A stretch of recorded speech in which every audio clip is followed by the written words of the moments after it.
Hey, everyone, and welcome back to the Videntis podcast. It's February 10th, 2025. Today, we're diving into some pretty heavy stuff, politics, economics, even some medical research news. Yeah, it's pretty crazy how all this stuff is kind of connected right now. Like, there's this sense of, just uncertainty everywhere. It's in like all these different parts of American life. It's kind of wild. So let's just jump right in. Okay. First up, we got to talk about VP JD Vance. His comments about executive power and judges. It's causing some controversy. Yeah, Vance has like always been a big supporter of a strong executive branch. I mean, even back when he was just an author and commentator. But his recent comments, especially on Twitter, are bringing up this whole debate about like the balance of power in the U.S. government. Yeah, that tweet where he said, judges aren't allowed to control the executive's legitimate power. Yeah. That got people talking for sure. I mean, it seems like he's saying the president's power comes first, even over the courts. And that's what's got people worried. A lot of folks might not know about judicial review. Basically, it means the courts get to decide if laws or stuff the president or Congress does are actually allowed by the Constitution. Right. It's been a really important part of American democracy, right? Since the beginning. Exactly, yeah. Since Marbury v. Madison in 1803. Huge case. So Vance is basically saying judges shouldn't have that power to control the president. It's like he's saying the president is above the law. Well, I mean, he hasn't said that directly, but yeah, his comments are definitely making people wonder, how does he really see the Supreme Court? Like, does he even think they have the power to interpret the law or check the president? It's a pretty bold stance for sure. Yeah. And yeah, some people are not happy. Senator Adam Schiff, he came out and said he's worried that Vance's ideas could lead to, chaos, where no one follows the law because Vance is basically saying it doesn't apply to the president. Yeah, Schiff's not alone there. A lot of folks are worried about that for sure. The idea that you can just ignore a court ruling if you don't like it, that could be really bad for the rule of law. The idea that everyone has to follow the same rules. It's a slippery slope, that's for sure. And what's interesting? This whole debate is happening right when there's another huge power struggle going on. That U.S.-China trade war is heating up. Yeah, the timing is interesting for sure. It's like a textbook example of a tit-for-tat kind of situation, happening on this global scale. So the U.S., they put a 10% tariff on everything coming in from China, right? They said it's about fentanyl, the opioid crisis and all that. Right, and then China came right back and put their own tariffs in place. Yeah. Getting us where it hurts, like on oil, natural gas, farm equipment.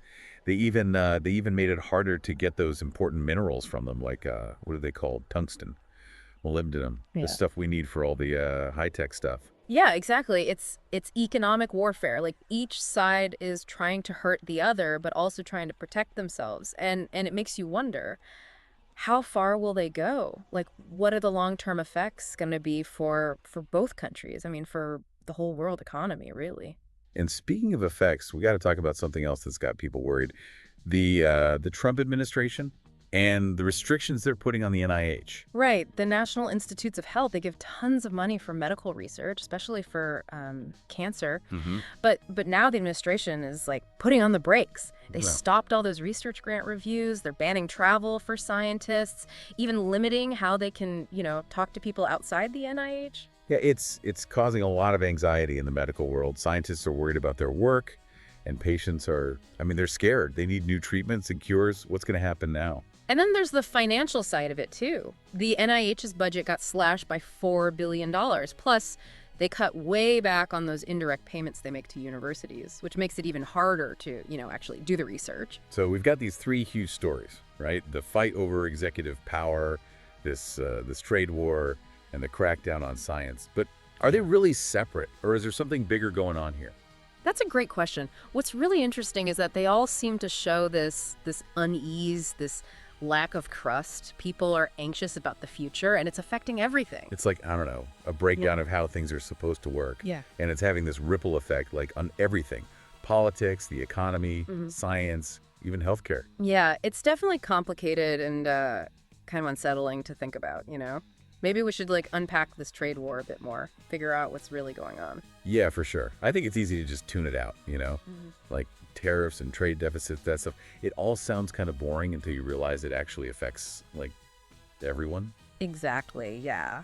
So let's think about what these tariffs actually mean, practically. So the U.S. puts this 10% tariff on all these Chinese imports. What that really means is American companies buying stuff from China, they got to pay 10% extra now, on top of what the stuff already costs. And that extra cost, it doesn't just disappear, right? It gets passed along.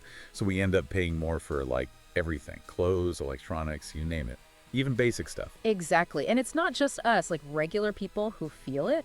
Those American companies that use parts or materials from China, for the stuff they make, their costs go up too. And that can hurt their business, Like they might make less money or they can't compete as well.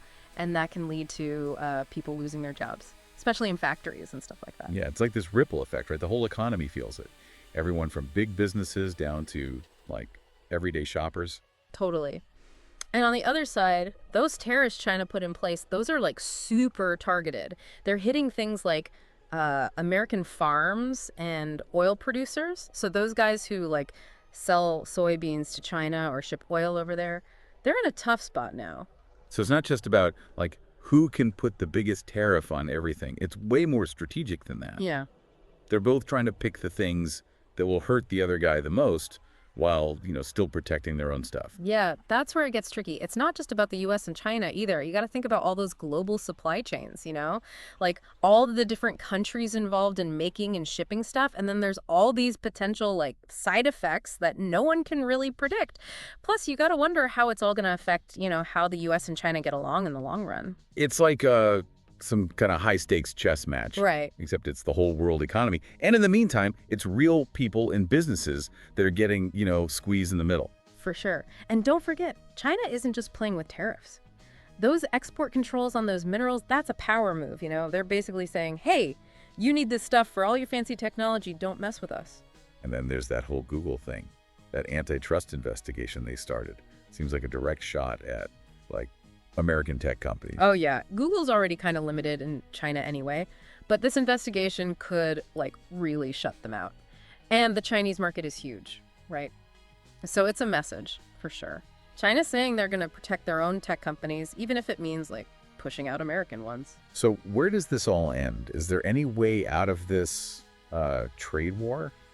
Or are we stuck in this, forever fight that could really screw up the global economy? That's the million-dollar question, isn't it? And honestly, no one really knows. The U.S. and China, they're both pretty stubborn right now. They don't want to back down unless the other guy gives them, a lot. It's this big standoff, and yeah, it could end up disrupting, everything. Trade, prices, maybe even, causing more problems between the two countries. And while all this is happening, we also have to think about, what's going on with the NIH.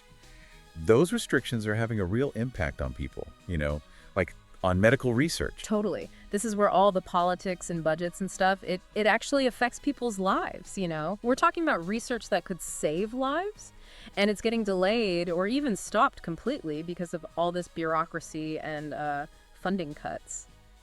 It's one thing to talk about, economic competition or whatever, but then you see how these decisions are hurting real people, like scientists, researchers, Yeah. patients, and then it's way more urgent. I know, right? Imagine you're a patient and you're hoping to get into this clinical trial for a new treatment, and then you find out it got canceled because they ran out of money. I can't even imagine how scary and frustrating that would be. And what about all the researchers? The NIH funds a ton of universities and labs all over the country, right? These cuts could mean labs shutting down, research projects getting abandoned, even young scientists having to stop their work. Yeah, it's a potential brain drain. All that talent and knowledge just gone. And it could set back medical research by years, maybe even decades. And it's not just the money either. Those restrictions on travel and communication, that makes it harder for scientists to work together, to share ideas. And that's the whole point of science, to build on each other's work. It's like they're trying to solve this super complicated puzzle, but they're only allowed to use one hand. Yeah. And the crazy thing is, these restrictions were supposed to make the government more efficient. It's those unintended consequences, They try to fix one thing, but end up messing up a bunch of other stuff. And it's always the people who need the most help that get hurt the worst. The patients waiting for new treatments, the scientists who are trying to find those cures. It really shows you how much power politicians have. Their decisions have real-world consequences, even if they don't mean for them to. And a lot of times, it's the people who don't have a say, who don't have any power, that end up suffering the most. Makes you wonder, how can we make sure those people's voices get heard? Like the patients, the researchers, everyday people. How can we get them involved in these decisions? That's such an important point. In a democracy, people need to be involved. Stay informed, talk to each other, hold those politicians accountable. We can't just sit back and expect someone else to fix everything. We all have to play a part. Yeah, it's a lot, right? Like every day there's more bad news. It's hard to know, like, what to do about any of it. It can definitely feel that way, for sure. Like, all these huge problems and you're just one person, what can you even do? But honestly, I think the most important thing is to remember that everyone can make a difference, even if it seems small. Okay, but like, what does that even mean? We can't all become, like, experts on trade or the Constitution or whatever. No, of course not. But we can all try to be more informed, be more involved in what's going on. Especially these days with social media and all that, it's like information overload.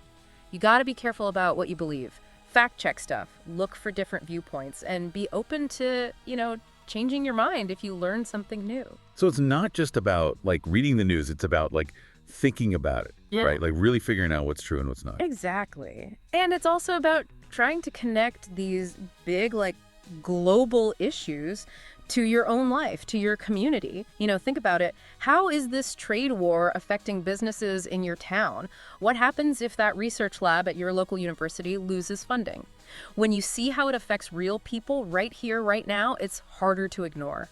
Yeah, it's about making it real, right? Bringing those global problems down to earth and then, like, doing something about it. Yeah, exactly. And that something could be anything, like supporting a local business that's struggling because of tariffs, or volunteering for a group that helps patients, the ones who need new treatments, or even just calling up your representative or senator and telling them what you think. Yeah, it's about realizing you're not just, like, watching all this happen.